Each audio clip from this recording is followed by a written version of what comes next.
台语的艺术水阁好，国情解说你参考，解文说字。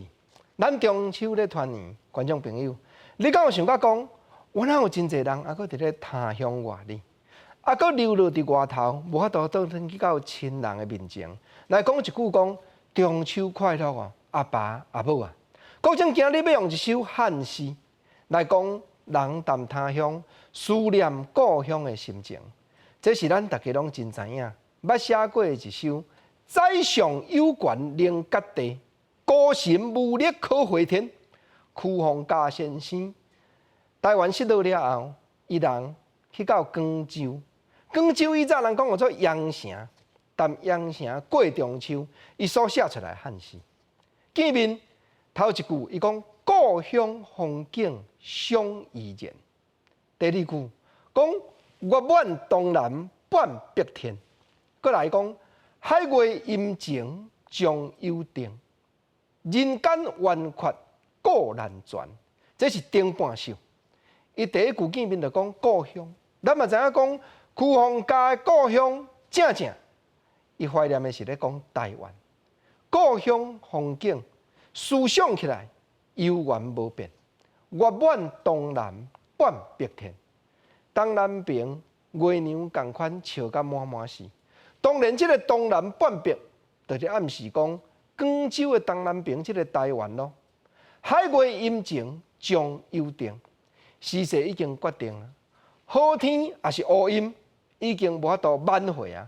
已经宰相有权能割地，孤臣无力可回天咯。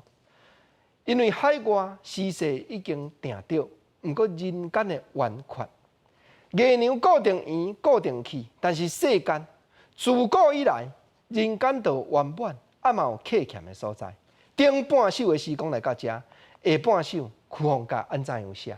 伊讲中原破碎山河影，以结功名世界言。家中诸如心旧梦，不知今夕是何年。中原破碎山河影，就是讲望讲有一天破碎的山河，台湾会当搁再复原，会当毋通互外族统治。以结功名世界言，有一个单元，原来会当甲全世界行出光明一条路，甲全世界有缘分，通好交陪，通好建交。过来，伊讲家中诸如，这就是讲皇宫这好看的衫、好看的金珠玉器，拢已经失落了。想起着当时英国伫咧征战遐过去的梦想，不知今夕是何年。